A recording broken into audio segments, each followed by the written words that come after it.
कहा कि देवी जब आज पूछ ही रही हो तो बता दे रहे हैं, तुम जितनी बार मरती हो ना, तुम्हें हम इतना मानते हैं कि तुम्हारा बिछोह हमसे बर्दाश्त नहीं होता। जब मर जाती हो तो गर्दनमा काट करके, मुड़िया काट कर हम बाला बना लेते हैं। महाराज आप नहीं मरते हो ना? हम नहीं मरते। कहाँ है कारण? का है? भोलेनाथ ने कहा कि हम अमर कथा सुने हैं, हम अमर कथा जानते हैं। मैया ने कहा कि तो हमको भी क्यों नहीं अमर कथा सुना दे रहे हो? उन्होंने कहा सुनोगी? कभी कथा सुनने के लिए तो तुमने कहा ही नहीं। सुनोगी आप? हाँ, तो चलो हम सुनाते हैं तुमको अमर कथा, लेकिन सावधान देवी, जब तक तुम हुंकारा देती रहोगी तब तक हम कथा कहेंगे, हुंकारा बंद करोगी तो हम कथा बंद कर देंगे। उन्होंने कहा कि ठीक है, मैं हुंकारा दूंगी। अपने त्रिशूल का पहरा लगा दिए भोलेनाथ की, देखो कहीं कोई है तो नहीं जो इस अमर कथा को दूसरा न सुन ले पार्वती के अलावा। घूम करके सभी को, पशु पक्षी सचराचर के कोई भी जीव नहीं है, यह देख लिया त्रिशूल।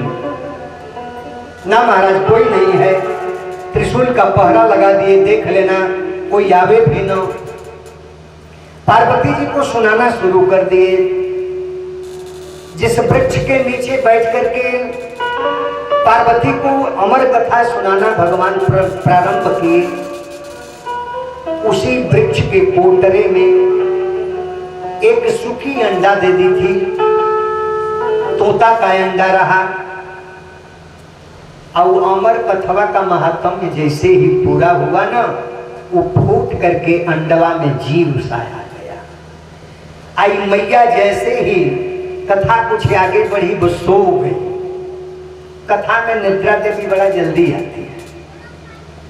4 टिकिया नींद का आप खाएंगे, अब नींद नहीं आएगी, लेकिन कथा में बैठ जाएंगे तो नींद पक्का है। टिकिया खाने वाले नींद की, अगर कथा में बैठ जाए तो नींद पक्का है, इसमें 2 राय नहीं है। लखनऊ में कथा हो रही थी, राम कथा थी, 9 दिन की कथा चली। तो 9वें दिन जब विश्राम कथा लेने लगी तो हमने सबसे निवेदन किया, हमसे जो गलती हो गई होगी आप लोग क्षमा करिएगा, 9 दिन में हमने कुछ कह दिया, फिर कभी आप लोगों का आशीर्वाद मिलेगा तो ये कथा मिलेगी। एक मैया खड़ा हुई।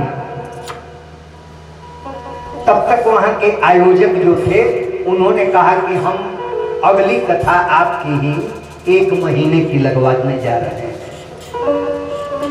सभी लोग ताली बजाए। हम भी बड़े प्रफुल्लित हुए कि हमारी कथा इन लोगों को रुचि गई है, समझ में आ गई। वक्ता को तब बड़ा आनंद मिलता है जब श्रोता उसकी कथा से गदगद हो जाता है, समझ में आ जाती है। तो मैया खड़ा हुई और कही कि ये बेटा, हम तो चाहती हूं कि तुम्हारी कथा 365 दिन हो। हमने कहा कि ये मैया, हम रोज देखते थे, वो माता जी आती थी, सबसे पहले आगे बैठती थी और आगे बैठ करके सबसे पहले सो भी जाती थी। कथा जैसे ही कीर्तन के बाद कथा में हम प्रवेश करते तो सो जाती थी। आज जब आरती होती, बगल वाली लोग खोलती, कह रहे उठो उठो आरती हो रही है, तब वो खड़ा होती। तो हमने कहा ए मैया, 4 घंटा कथा नित्य होती थी, आप कहा सुन ली हो उसमें जो कहती हो कि हम तो 365 दिन कथा सुनना चाहती हूँ।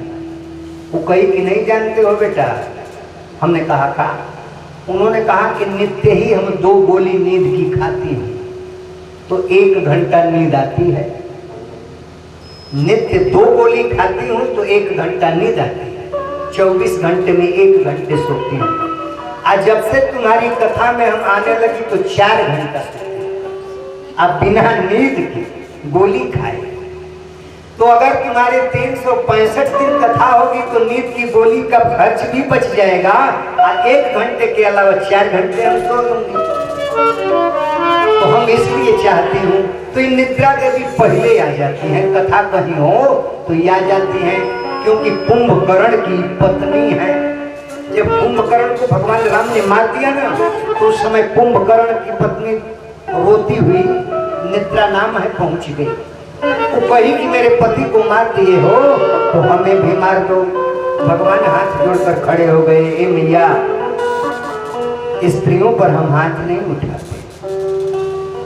उसने कहा कि केवल स्त्रियों को विधवा बनाते हो, जिसका पति नहीं है उसका इस संसार में अब कौन है, हमें भी मारो। भगवान ने कहा कि तुम इनको जिला दो, 100 सामने है, कहो देवी जिला दो।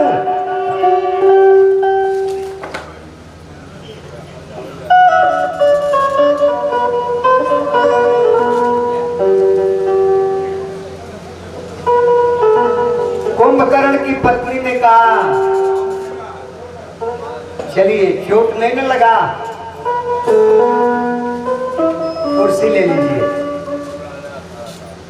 बोलो भक्तवत्सल भगवान की जय। कुंभकर्ण की पत्नी ने कहा कि ना महाराज मत जिलाओ, लेकिन हमें स्थान कहाँ दे रहे हो? भगवान ने कहा कि जहां हमारी कथा होगी ना, पापियों के सर पर जाकर के बैठ जाना, उन्हें सुला देना, बगल वाले का पाप उन पर चढ़ा देना और उनका जो पुण्य हो बगल वाले को दे देना। तो हम निवेदन कथा में यही करेंगे कि सचेत होकर, सावधान होकर के कथा सुनने की जरूरत है। निद्रा देवी नोया में पार्वती जी को निद्रा देवी आ गई। अब उसे पार्वती जी को जब निद्रा देवी आई तो शुक जो था उसके मन में यह हुआ अब तो कथा बंद हो जाएगी। तो जैसे भोलेनाथ कथा को आगे बढ़ाए, उसी अपने घोंसले में से ही वह हुंकारा लगाया और कथा जब संपन्न हो गई, लास्ट में जब भगवान ने संकीर्तन कराना शुरू किया, उस समय मैया हड़बड़ा करके जगी। जैसे आरतिया में मैया जागती थी वैसे मैया जगी। तो उन्होंने कहा कि हाँ, तो फिर इसके आगे क्या हुआ? तो भगवान ने कहा कि कथा कहाँ तक सुनी? तो उन्होंने कहा कि हम तो राम कथा जैसे ही शुरू हुई तो फिर सो गए, अर्थात 9 स्कंद तक कथा जैसे प्रवेश हुई हम सो गए। उन्होंने कहा कि तो ठीक है, तुम तो सो गई, बात खत्म, अब तुम अमर नहीं हुई, तुमको मरना ही पड़ेगा। लेकिन ये कौन सुना है जो अमर हो गया? कौन था जो हुंकारा भर रहा था? तुरंत त्रिशूल को बुलाए, पहरा कैसा तुम्हारा है? तुरंत त्रिशूल दौड़ा किया, फिर कौन आ गया? भगा, वही शुक निकल करके भगा और अरणी मैया उवासी ले रही थी, व्यास जी की पत्नी, और उनके मुंह में वो प्रवेश कर गया। इसलिए कहा जाता है कि जब जम्हाई आवे तो मुंह को कवर कर लेना चाहिए, मुंह पर हाथ रख लेना चाहिए, कुछ बाहरी पदार्थ हो जाए। उनकी जम्हाई से उनके मुंह में वो सुख प्रवेश कर गया। अब तो त्रिशूल जाकर खड़ा हो गया, क्योंकि स्त्री के गर्भ में वो चला गया था। स्त्री को कैसे मारे? उसमें भी व्यास देव की पत्नी है, तो व्यास देव की पत्नी को मारने का सामर्थ्य त्रिशूल को कहाँ है? क्यों? श्री कृष्ण द्वैपायन वो भी भगवान के अवतार हैं, उनकी पत्नी है तो साधारण तो है नहीं। अब खड़ा हो गया वही, और वही 12 वर्ष तक जब गर्भ में रह गए सुखदेव, तो पूछा गया, व्यास देव पूछे बाहर क्यों नहीं आते हो? उन्होंने कहा कि त्रिकुलवा मार देगा, बाहर निकलेंगे तो अमर कथा झूठी हो जाएगी। जिस अमर कथा को भगवान भूत भावन भोलेनाथ सुनाए हैं, अमर कथा सुन लेने से संसार की माया नहीं आती। आई त्रिशूलवा तैयार है, तुरंत मारेगा तो या तो हमारी मृत्यु आ जाएगी। तो हमें अपनी मृत्यु से डर नहीं है, डर तो शिव की वाणी से है। भगवान भोलेनाथ जो कह दिए हैं कि अमर कथा है, तो या तो अमर कथा झूठी होगी या त्रिशूल का महात्म्य झूठा होगा, इसलिए हम गर्भ में रहेंगे। तब गए भगवान के पास व्यास जी भोलेनाथ के यहाँ। अरे भजो शिव सम भूखो प्यारे सकल सुख देने वाले।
हमारी पत्नी को बड़ा कष्ट हो रहा है।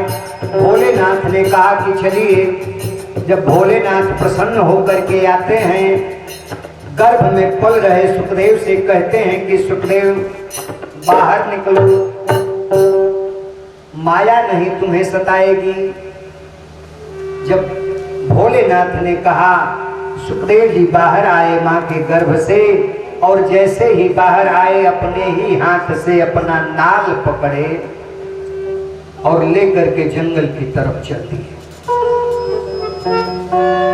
लेकर के जंगल की तरफ चल दिए। 12 वर्ष तक गर्भ में रहे। 12 वर्ष का लड़का, अब सोच लीजिए कितना बड़ा है। नालो छेदन नहीं हुआ है, नार नहीं काटा गया, हाथ में नार लिए चल दिए।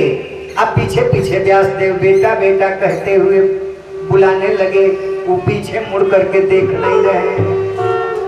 उसी को व्यास देव ने लिखा, यम प्रव्रजन्ते मनुपेतम पेत कृत्यम अद्वैपायनो विरह का तरया जुहाव पुत्रेति तन्मयतया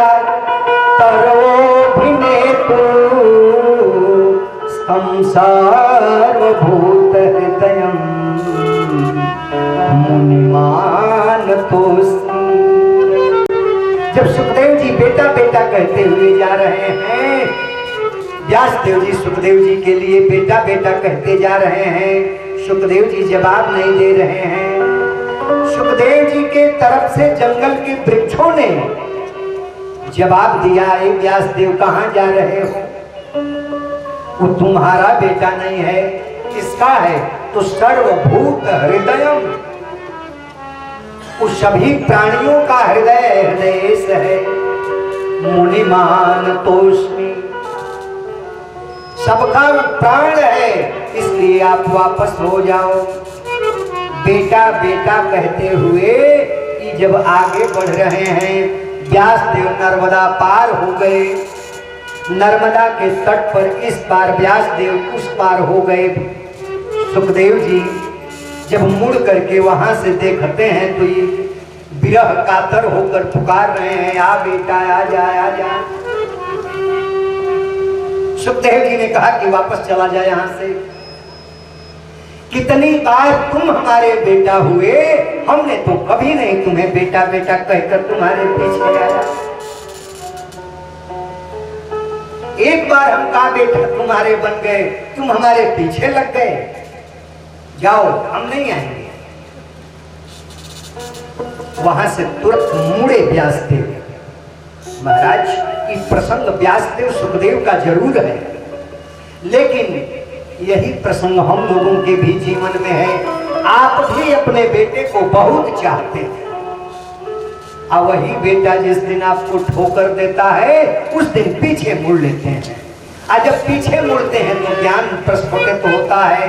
व्यासदेव भी जब पीछे मुड़े, जाते वक्त नहीं याद आया, लेकिन जब पीछे मुड़े तो देखते हैं सरोवर में स्त्रियां स्नान कर रही हैं, युवतियां स्नान कर रही हैं, और इनको जैसे ही देखती हैं अपने तन पर वस्त्र धारण करने लगती हैं। और जब तन पर वस्त्र धारण करने लगती हैं, ढकने लगती हैं, तो व्यासदेव तुरंत प्रश्न कर दिए कि बताओ इसी मार्ग से अभी अभी हमारा किशोर बेटा गया है, तो तुम लोग वस्त्र धारण नहीं किए, और हम बाबा अवस्था हमारी गिरी, हमें देखकर वस्त्र धारण कर रही हो, बात क्या है? उन सारी स्त्रियों ने व्यासदेव से कहा, हे व्यासदेव, आपका बेटा जो है वो वितरागी है, बैरागी है, उसकी नजर में स्त्री पुरुष में भेद नहीं है। महाराज स्त्री पुरुष में कोई भेद नहीं है। जो जीव हमारे पुरुष के अंदर है वही जीव तो स्त्री के अंदर है, केवल कपड़े में बदल दिया गया है। कपड़ा है जो ऊपर पहने हैं, स्त्रियों का जो शरीर है वह महंगा कोट है, स्त्रियों का शरीर महंगा कोट है, अब पुरुषों का शरीर कुछ सस्ता कोट है। जिसके पास जितना पैसा है वो उतना महंगा कोट खरीदता है, वो कोट खरीद करके महंगा पहनी है।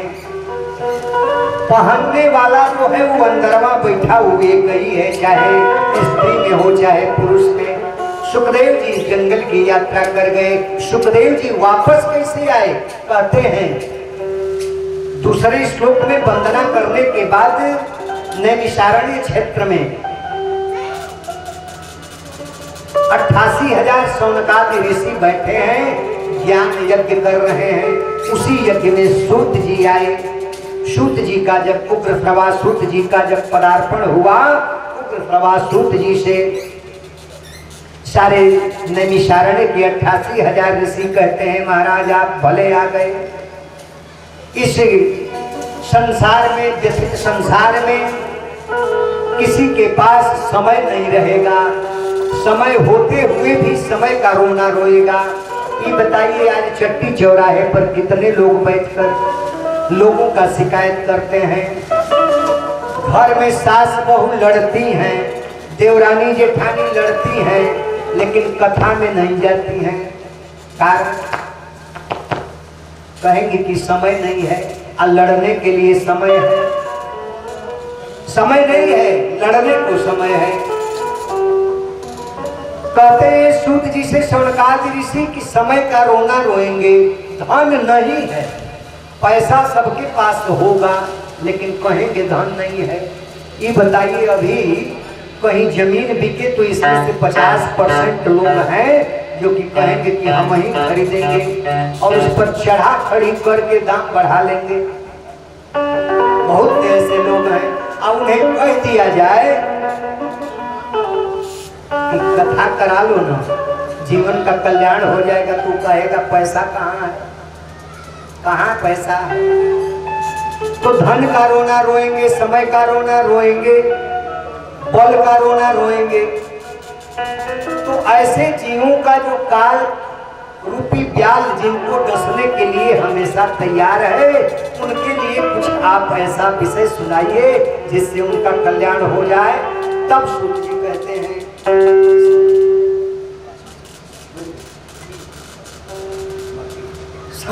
शौनकादि ऋषियों से सूत जी कहते हैं, हम वही प्रसंग तुम्हें बताने जा रहे हैं। सूत जी से शौनकादि ऋषि कहते हैं कि महाराज, चिंतामणि को सुना गया है कि जो मांगा जाए दे देता है। मणि, चिंतामणि जो है वह जो मांगे उसको रखने वाला वो प्राप्त कर लेता है, लेकिन सांसारिक वस्तु ही देती है। कल्प वृक्ष से जो मांगा जाए वो दे देता है, लेकिन स्वर्ग का ही सुख देता है। और स्वर्ग में जा करके भी वापस आना पड़ता है, पतन होता है। जब तक पुण्य है तब तक स्वर्ग में है, पुण्य खत्म तो स्वर्ग से नीचे आना ही पड़ेगा। कहते हैं समय जैसा निर्धारित है 5 बजे का, 5 बजे ही आरती हम कराएंगे। फिर अगले दिन कथा में हम लोग प्रवेश करेंगे 1 बजे से। हम भी समझते हैं आज त्योहार भी है, माताओं को क्या कहते हैं, जीव पुत्रिका की कथा उठा भी सुननी होगी। कुछ लोग समाज में बड़ा दूषित प्रभाव भी हो गया है, सभी लोग जानकार हो गए हैं, क्या कहा जाए। ऐसे जानकारों से बचने की जरूरत है। कई फोन आया कि महाराज जी बताइए नहाने का समय कब है, जीवतिया भूखे हैं, नहाने का समय कब है। महाराज जी बताइए कि नहा लेंगे तो कथवा सुनने का समय कब है। ऐसी भागवत जो अमर कथा कही गई, यही अमर कथा है। इसी अमर कथा को भगवान शिव सुना रहे मैया को, यही अमर कथा है। जब अमर कथा को सुनने के लिए सूत जी शौनकादि ऋषियों से व्यासदेव लिख करके गए कि कोई समय का निर्धारित किया नहीं गया। आपको जब समय, पंडित जी बता दें कि कब है। कुछ समय के बाद फिर आएगा फोन, जब कथा से उतरेंगे, पनिया को पीना है। अरे लोग कह रहे हैं कि महाराज नवमी हो गई है। आजकल जो चल रहा है समाज में, थोड़े थोड़े जान करके देखने वाले यूट्यूब चैनल वाले जो है, कहा जाए कि ऐसा भ्रम पैदा कर रहे हैं। इससे पहले का अष्टमी में नवमी नहीं आती थी, हर तिथि में, हर तिथि सूर्योदय में तिथि आ गई, वही पूरे सूर्योदय तक उस